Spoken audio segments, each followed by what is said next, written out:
There's a wonderful association here on the coast. Roland Willits, Men Stories. We're with Wally Sanderson, and we're just a couple of old farts from two different parts of the world. Yeah. They call it old farts there too? Yeah. That's what you call it. Yeah.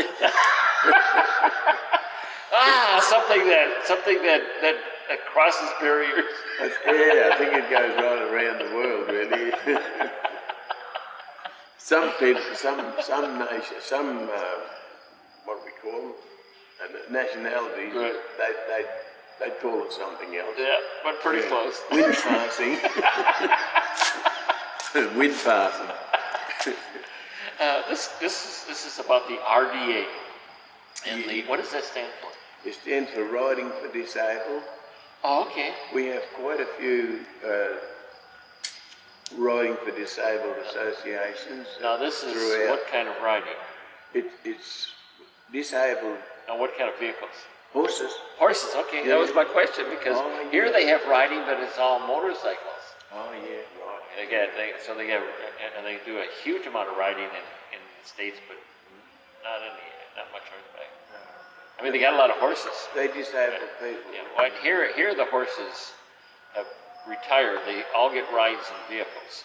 Yeah. They pulled us for many years, and then they turned around. And now they get rides themselves. You're right.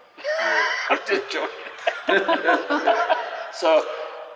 But you do take them in vehicles to get to the place where you start, don't you? Oh yes, they're all taken to this one place, and they've just moved to a new ground, a local one on the Sunshine Coast. They used to have a great big shed, an arena, with a big shed over top of it, and sawdust inside, and nice and soft.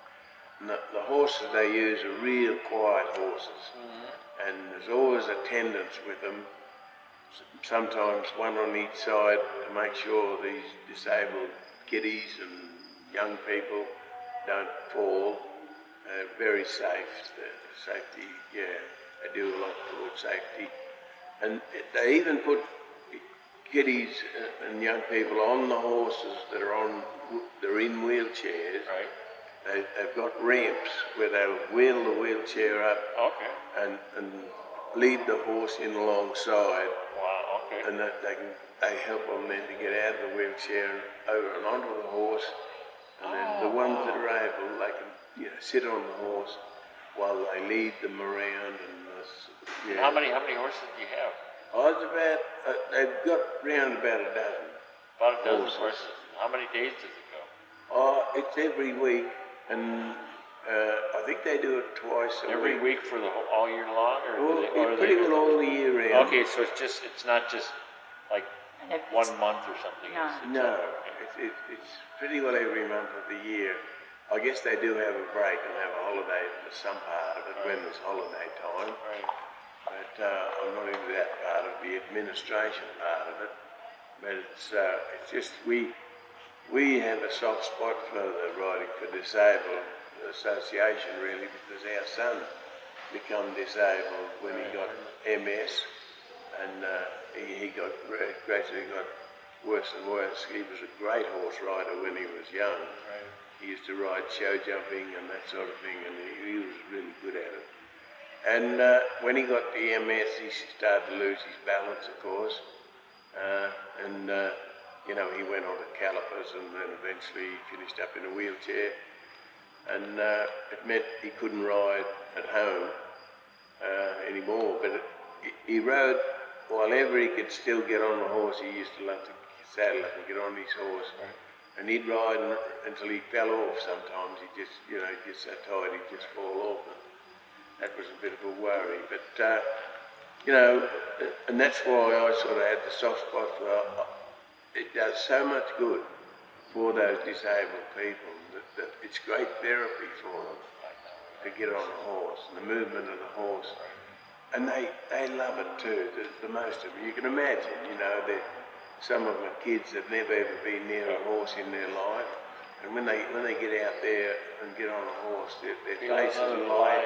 Live Yeah. I mean, not just a dead Faces motorcycle, light up. it's a really live animal. And That's right. you can feel there's a soul connect between you and the animal always. Yeah, that's right. And they do struggle because they don't get a hell of a lot of money allotted to them, and so we have held concerts to raise money for that local one where we are now. When Alan was getting fairly sick and in his wheelchair, we took him over a couple of times to the one where we used to live in Maryborough. But he after a while he shook his head. He said he didn't want to go back on the horse. I guess it was disappointing because he couldn't ride like he used to be able to, and so he decided he'd had enough. And then that's why I sort of help him as much as I can. I like to be able to do that for the Riding Disabled Association. And we held a couple of concerts, and I think it was 3 all up. And the first time we raised $950, and then there was a good-hearted lady I was talking to and telling her what we'd done, and she said, "Can I round that up to $1,000?" Which she did, and that was lovely of her. And then one of the country music clubs I was in, every year they have a certain fundraiser towards a charity, and I suggested that one year we make it Riding for Disabled, and they threw in $1,000 as well. They raised for it, and I was able to go up there one day with 2 cheques, one written out for $1,000 neat, and the other one, I think the other one might have been $1,200 actually. That is absolutely wonderful. And yes, it was very good, and they were so appreciated. They really appreciated it. Introduce yourself. Yeah, and the name of the song. My name is Wally. Oh, my name is Wally Sanderson, and the name of the song, it's actually just RDA, but that stands for Riding for Disabled Association. It is. Sitting up there proudly with their pride.